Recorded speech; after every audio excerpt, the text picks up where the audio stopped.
Hello and welcome to this video on context manager types. So first we will go through the documentation and then we will look at some examples. So Python's switch statement supports the concept of a runtime context defined by a context manager. This is implemented using a pair of methods that allow user-defined classes to define a runtime context that is entered before the statement body is executed and exited when the statement ends. So that means we have two methods which we can implement in a user-defined class. The first method is context manager dot underscore underscore enter underscore underscore. So what it means is it enters the runtime context and returns either this object or another object related to the runtime context. The value returned by this method is bound to the identifier in the as clause of with statements using the context manager. That means it can return an object which can be context manager object itself or some other object, and that would be bound to the identifier which comes in with as clause. An example of context manager that returns itself is a file object. File objects return themselves from enter to allow open to be used as the context expression in a with statement. The example of context manager that returns a related object is the one returned by decimal.local context. These managers set the active decimal context to a copy of the original decimal context and then return the copy. This allows changes to be made to the current decimal context in the body of the with statement without affecting code outside the with statement. The second function is underscore underscore exit underscore underscore. It has three arguments: exception type, exception value, and exception traceback. The next topic after today's video will cover the exceptions in great detail, and there we will see this. So this function exits the runtime context and return a Boolean flag indicating if any exception that occurred should be suppressed. If an exception occurred while executing the body of the with statement, the arguments contain the exception type, value, and traceback information. Otherwise, all three arguments are none. Returning a true value from this method will cause the with statement to suppress the exception and continue execution with the statement immediately following with the with statement. Otherwise, the exception continues propagating after this method has finished executing. Exceptions that occur during execution of this method will replace any exception that occurred in the body of the with statement. The exception passed, this is important here. I'll read it. This exceptions that occur during execution of this method will replace any exception that occurred in the body of the with statement. So that means if there is an exception which occurs when exit is running, that will replace an exception which will occur in the body of the with statement. The exception passed in should never be reread explicitly. Instead, this method should return a false value to indicate that the method completed successfully and does not want to suppress the read expression. This allows context management code to easily detect whether or not an exit method has actually failed. Python defines several context managers to support easy thread synchronization, prompt closure of files or other objects, and simpler manipulation of the active decimal arithmetic context. The specific types are not treated specifically beyond their implementation of the context management protocol. We will see the context lib module when it comes in the order of going through the documentation. Python's generators and context lib .context manager decorator provides a convenient way to implement these protocols. If a generator function is decorated with the context lib.context manager decorator, it will return a context manager implementing the necessary enter and exit methods rather than the iterator produced by an undecorated generator function. Note that there is no specific slot for any of these methods in the type structure file for Python objects in the Python C API. Extension types wanting to define these methods must provide them as a normal Python accessible method. Compared to the overhead of setting the runtime context, the overhead of a single class dictionary lookup is negligible. Now we will look at some examples. So I remember that I have explained this earlier also, but in any case, let's go through again. So this is a statement where we have a context manager for file types. We try to open file test.txt and in the read mode, and we bind the return value as f. Then we try to read the data and print the data. So let's see this in action. So here there is a file test.txt which is empty. Let's put something in it, test.txt. We say hello, and we run this program, context manager. So it reads that file and prints its contents. Now suppose I remove this read permission from this file, then what will happen? Then it will raise an exception permission error. That permission to read the file is denied. So a better way to handle this is you should wrap this call in a try catch block. Okay. Try and accept block, not catch, accept. Whatever, the details that you need to catch this exception. Okay. So that's that. Now we will see how we can implement our own context managers. So for example, we have this context manager. Now in this context manager, we have our class name is context manager. We have an init method. We have enter and exit. And we bind the object of this class as CM, and we say this is context manager example. So let's see it in action. Now we run that again. So it first goes init method, then enters, then it prints the executes the body of the with clause, and then finally exit. So that was very simple. Now let's see how we can implement for a file object. Suppose we have a file object. Now in this case, it takes two arguments, file name and mode.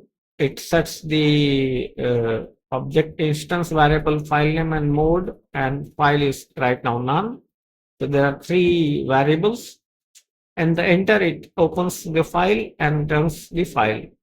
So at this moment we should have our f, and in exit it closes. Note that it does not declare return true or false. Okay, so let's try to see how this works. All right, we don't have this. Okay, so let's try to run this and compare this with the first one. So we run this. Okay, so test. Oh, this was in write mode. This should be in read mode. We have to copy that data. Write mode was all right, but it's okay. So we have permission error. So we add the permission to the file. Okay. Now we run this. So it wrote test because in the last call it did test. Now see, I'm going to remove this again. If you see here in this run, it raised the exception. Okay. So by default, it will return false. If you don't return anything with exit, by default, it will return false and the exception will propagate. Okay. Now this exception occurs in open. If there is an exception occurring here, suppose you want to create a DB connection here, create a DB connection and put that file in database. Then over here, the DB connection can raise an exception. In that case, this exception will override the exception occurring in this enter open.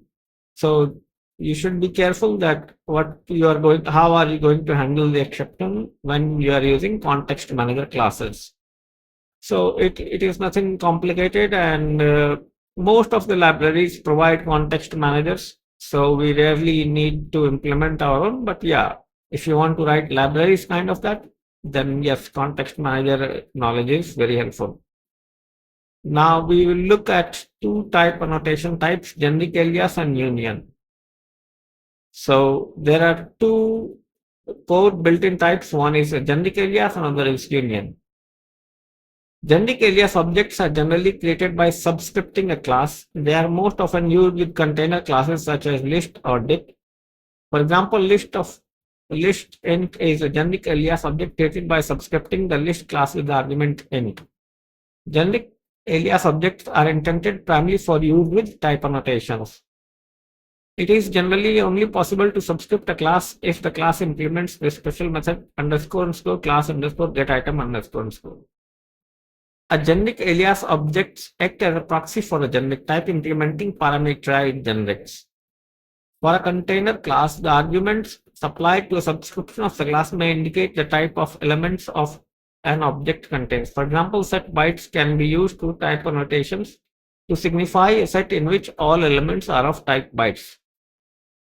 For a class which defines this getItem method but is not a container, the argument supplied to a subscription of the class will often indicate the return types of one or more methods defined on an object. For example, regular expressions can be used on both str data type and the bytes data type. If x is equal to re.search foo, x will be re.match object where the return value of x.group 0 and x0 will both be of type str. We can represent this kind of object in type annotations with the generic alias re.match str. If y is equal to re.match bytes of bar and the same, note that b for bytes, y will also be an instance of re.match, but the return value of y.group 0 and y0 will be of type bytes. In type annotations, we represent this variety of re.match objects with re.match bytes. Generic alias objects are instances of the class types.generic alias, which can also be used to create generic alias objects directly. So this T method statement would create a generic alias representing a type T parameterized by types x, y, and more depending on the T used. For example, a function expecting list containing float element. So we have these values which are of type list float, and it returns float. It computes the average and does it. Another example for mapping objects using a dict, which is a generic type expecting two type parameters representing the T type and the value type. In this example, the function expects a dict with the key of type str and a value of type int. So the body argument is of type dict, and the keys are strings and the values are int. The built-in functions is instance and its subclass do not accept generic alias types for their second argument. So you can't use it in this instance or its subclass. The Python runtime does not enforce type annotations. This extends to generic types and their type parameters. When creating a container object from a generic alias, the elements of the container are not checked against their type. For example, the following code is described but will run without errors.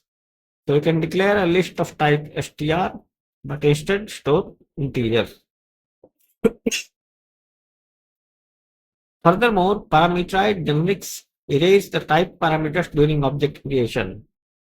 So even though it is a list of type str, if you invoke type on this, it will be of type generic alias. It will not say that the class is of type list. Similarly, here if you see, it says that it's a list. This is known as type eraser, and there are problems which happen when type eraser happens.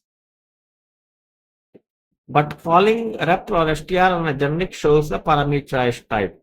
So rep and str works. The get item method on generic containers will raise an exception to disallow mistakes like dict str. So this is not a generic class. So that's how we catch them. However, some expressions are valid when type variables are used.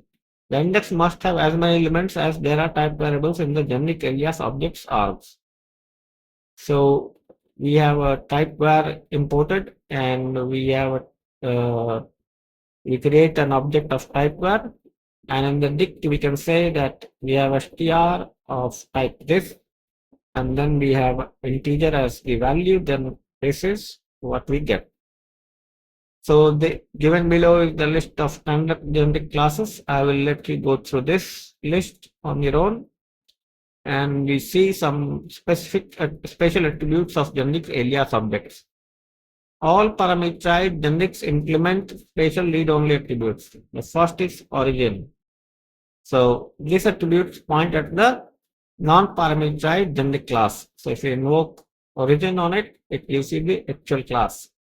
Then we have the args.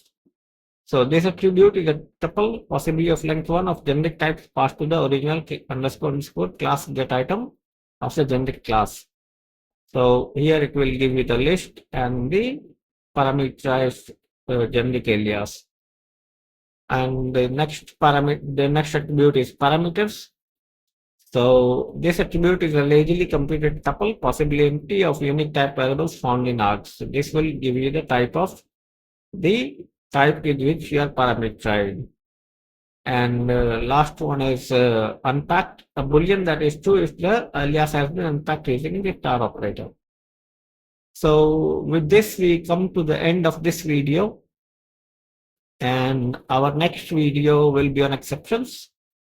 So this is quite a big topic, but we will slowly go through all of this.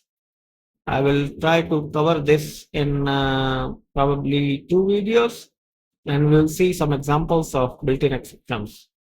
I know that I have not shown any example for generic alias and parameters, because this is quite simple, and you'll see when we do more type hinting, it will become clear that how this works. So I hope that you have enjoyed this video and find it useful. Thanks a lot for watching. Happy programming.